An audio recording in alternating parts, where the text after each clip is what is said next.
నీ మొగుడి మొదటి పెళ్ళాం అంటే నీకు సవతి.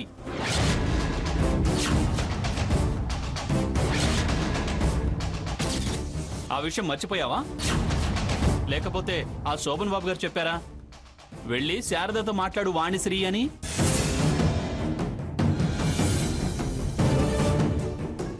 లేకపోతే బెదిరించాడా?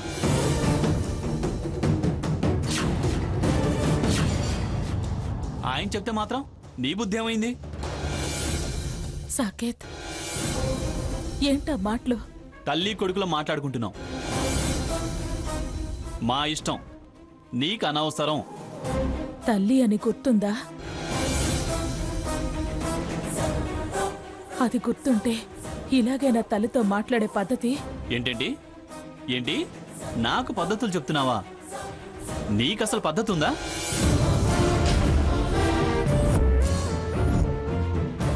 మొగుడొద్దు అత్తొద్దు అని ఎప్పుడో వెళ్ళిపోయిందానివి. మళ్ళీ ఏ మొహం పెట్టుకుని వచ్చావు?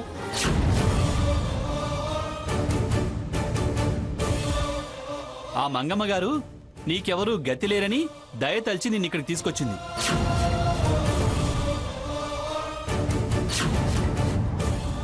ఇదిగో ఇంత ముద్ద తిని కామ్గా పోయేదాకా సైలెంట్గా ఉండు.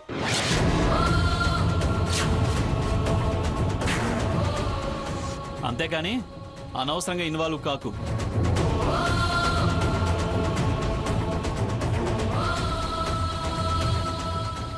సాకేత్, ఏంట్రా మాటలు? మూర్ఖులు అలాగే మాట్లాడతారు అత్తయ్య గారు. నేను మూర్ఖుణ్ణి, మీ ఆయన ఉత్తముడు పురుషోత్తముడు. అందుకే తల్లిని గాలి వదిలేశాడు. పెళ్ళాం ఏ విషయమూ చెప్పకుండా గొప్పదనం చాటుకోవటం కోసం చాటుగా వైద్యం చేయిస్తే మౌనంగా ఉన్నాడు. పెళ్ళాం చెప్పే ప్రతి కథని నమ్మే గొప్ప మేధావమ్మా నీ కొడుకు. అవును, వాడు ఖచ్చితంగా మేధావే. నువ్వన్నట్టు పురుషోత్తముడే. నా కొడుకుని కోడల్ని అనే అర్హత అధికారం నీకు లేదు. ఏదైనా ఎందులో అయినా, ఇంట్లో అయినా బయటైనా వాడి తర్వాతే నువ్వు. ఎవ్వరికీ గౌరవం ఇవ్వని నువ్వు ఏం మనిషివయ్యా?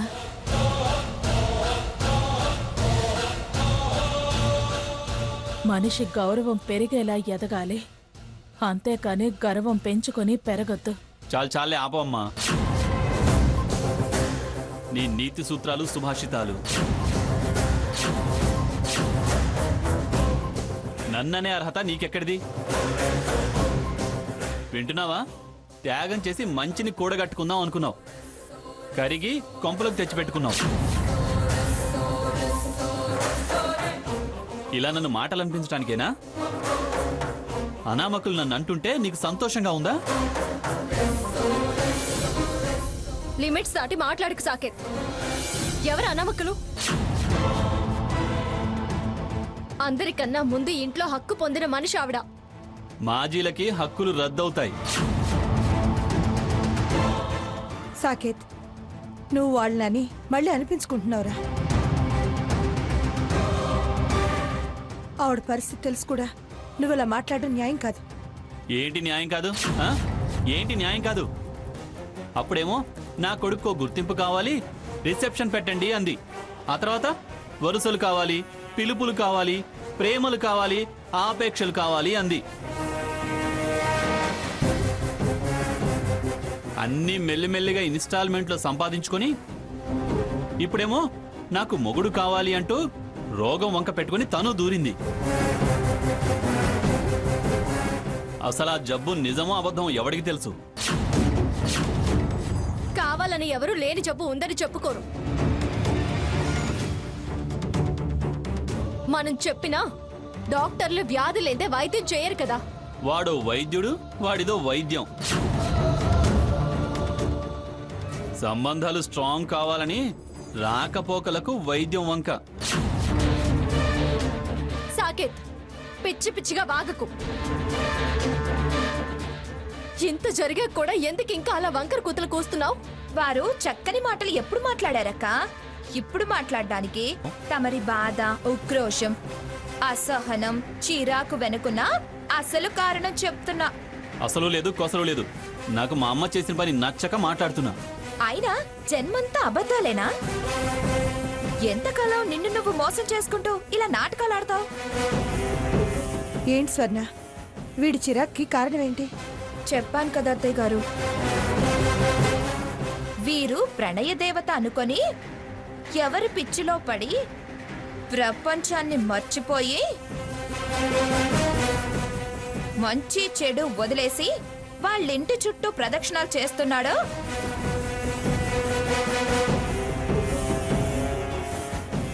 వాళ్ళు చీకొట్టుంటారు.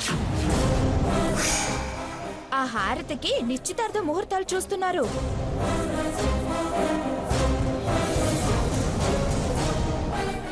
అది భరించలేకే ఇక్కడికొచ్చి మన మీద చిందులేస్తున్నాడు. అబద్ధం. నేను చెప్పేది అబద్ధం కాదు, నువ్వు అబద్ధంలో బతుకుతున్నావు.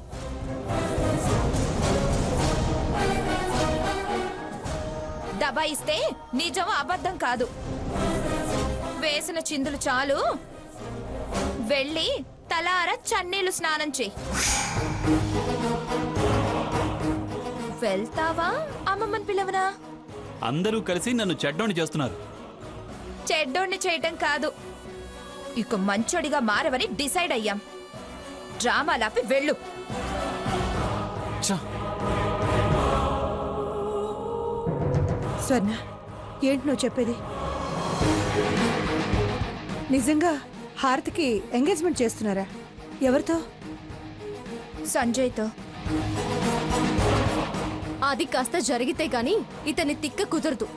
సాకేత్ మూర్ఖంగా మాట్లాడాడు. మీరేం ఫీల్ అవ్వకండి. మూర్ఖుడని మీరే అంటున్నారు. ఎందుకు ఫీల్ అవటం? అతని ప్రవర్తన నాకేం తెలియంది కాదుగా. అత్తయ్య గారు కూర్చోండి. స్వర్ణ, టాబ్లెట్స్ టానిక్ తీసుకురా. సరే. సీత, నేను వెళ్ళి వంట పని పూర్తి చేస్తాను. అలాగే అత్తయ్య గారిని జాగ్రత్తగా చూసుకో. అత్తయ్య.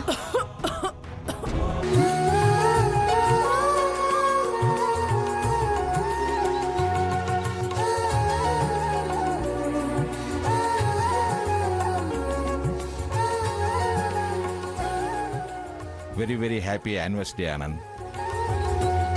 అన్నీ తెలిసి హ్యాపీ యానివర్సరీ అని ఎలా అంటావు నాన్న? ఎందుకనకూడదురా? మనిషి దూరం అవ్వచ్చేమో కానీ జ్ఞాపకాలు దగ్గరగానే ఉంటాయిగా.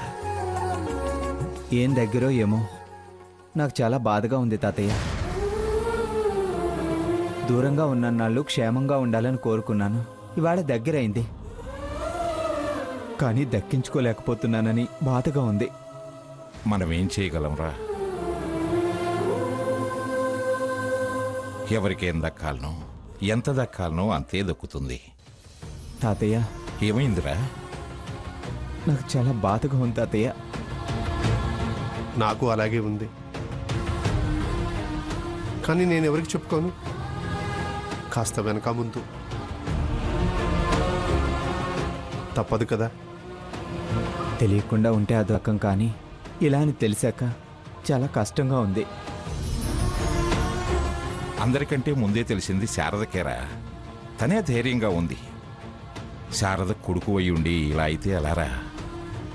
తనను సంతోషంగా ఉంచటం మనందరి బాధ్యతరా. సరే తాతయ్య, అమ్మ రెడీ అయిందేమో చూసొస్తాను.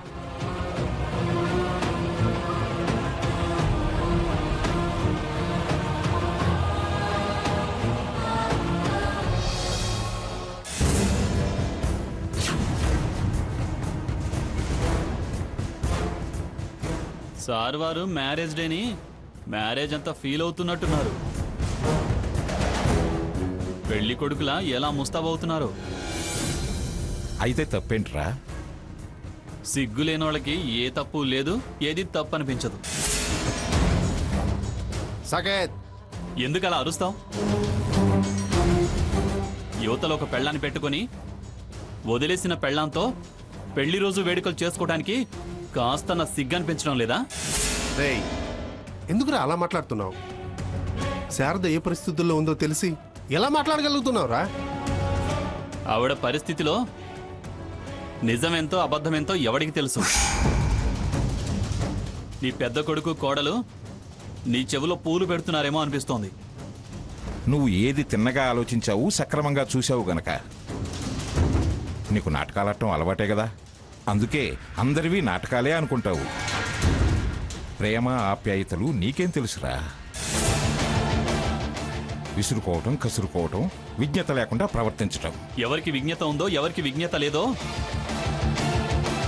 మీరిప్పుడు చేసే పెళ్లి రోజు పెళ్లి వేడుకలే చెప్తున్నాయి. ఆల్రెడీ పెళ్ళైన వాళ్ళకి మళ్ళీ తాళి తలంబ్రాలు. ఇదేం విజ్ఞత? ఇదేనా విజ్ఞత? 60 నిండాయి షష్టి పూర్తి చేస్తున్నారు అంటే అందంగా ఉంటుంది, అర్థమూ ఉంటుంది. ఈ విపరీతం ఏంటో? అది తను కోరుకున్నది కాదురా, ఒక మధుర జ్ఞాపకంగా మిగిలిపోవాలని నేనేర్పాటు చేసింది. రే సాకేత్, అరవకుండా ఇక్కడి నుంచి ముందు వెళ్ళరా. వెళ్తాను. పోక తమరి కళ్యాణ వేడుక చూసి తరించాలనే కోరిక నాకేం లేదు. మీరు చేసే పని నా తల్లిని ఖచ్చితంగా బాధ పెడుతుంది. తను బయటపడకపోయినా లోపల చాలా వేదనకు గురి చేస్తుంది. ఆమె దిగమింగుకునే కన్నీళ్లు నీకు ఏ ఆనందాన్ని మిగల్చవు. మౌనంగా తను పడే సంఘర్షణ నీకు శాపమై తగులుతుంది. నువ్వు అనుకునే విధంగా లక్ష్మి అలా ఏం ఫీల్ అవ్వదురా. తనే శారదకు దగ్గరుండి అలంకరణ చేస్తుంది. మేము జరిపించేది ఓ సీతారాముల కళ్యాణం అనుకుంటాంరా. ఛ, మీరేమాత్రం మారరు.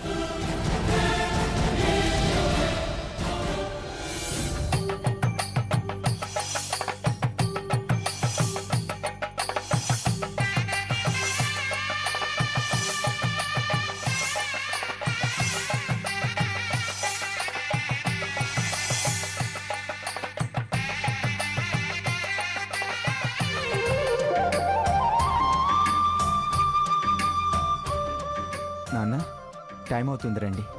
అమ్మా, అందరూ రెడీ అయ్యారా? అందరూ రెడీగానే ఉన్నారు. లక్ష్మి, సీత, లక్ష్మి, శారదను తీసుకురండి. ఏమండి, ఆ, త్వరగా వచ్చేయండి. వస్తున్నాం వస్తున్నాం. పదరా, టైం అవుతుంది.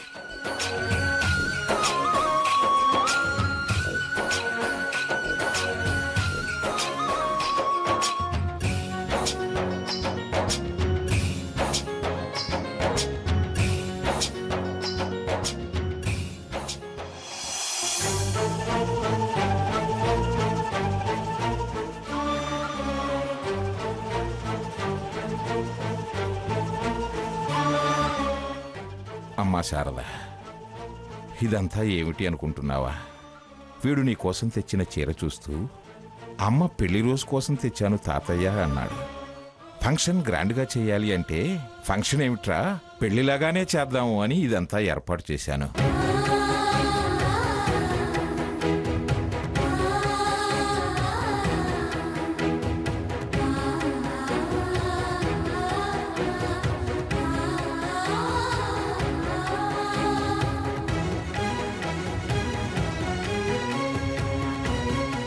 శారదా, తప్పమ్మా. పెళ్లి కూతురు కంటతడి పెట్టకూడదు.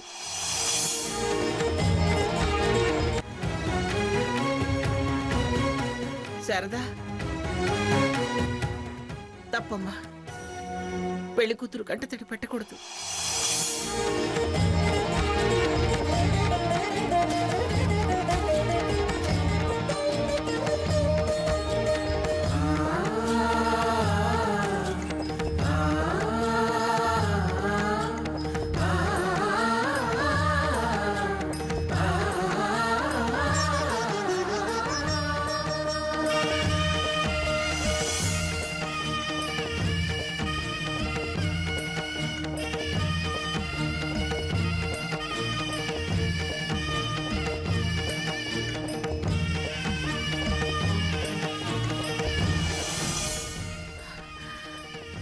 కూర్చో.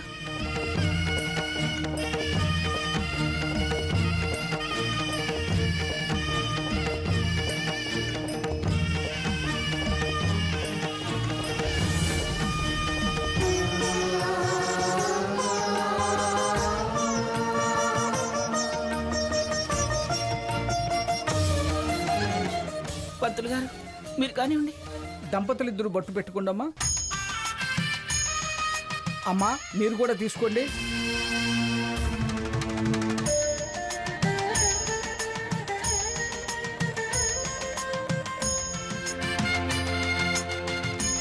ఓం శుక్లాం బలధరం విష్ణుం శశివర్ణం చతుర్భుజం ప్రసన్నవదన ధ్యాయే సర్వవిఘ్నోపశాంతయే అగజానన పద్మార్కం గజానన మహర్నిశం అనేకదంతం భక్తానాం ఏకదంతం ఉపాస్మహే. ఓం గణానాన్ త్వా గణపతిగుం హవామహే కవిం కవీనా ముఖ్మశ్రవస్తవం జ్యేష్ఠరాజం బ్రాహ్మణస్పదః ఆనస్వన్నోతిభిः సేదసాదనం. ఓం మహాగణాధిపతయే నమః. ఆగమార్థాంతు దేవానాం గమనార్థంతు రక్షసాం గురుకంఠారవం తత్ర దేవతాహ్వాన లాంఛనం.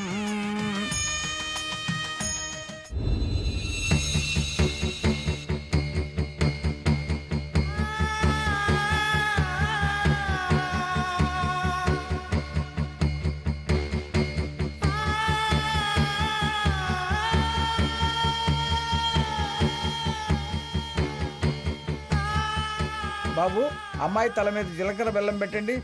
అమ్మా మీరు కూడా అబ్బాయి తల మీద జీలకర్ర బెల్లం పెట్టండి. శుభముహూర్తే సావధాన శుభలగ్నే సావధాన లక్ష్మీనారాయణ ధ్యాన సావధాన.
మాంగళ్యం తంతు నానేన మమ జీవన హేతునా కంఠే బధ్నామి శుభగే త్వం జీవ శరదాం శతం.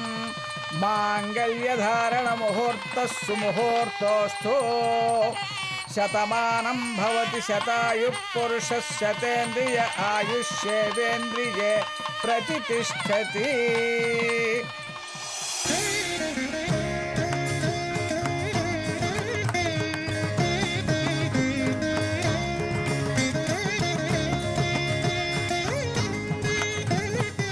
అమ్మా అక్షంతలు వేసి ఆశీర్వదించండి.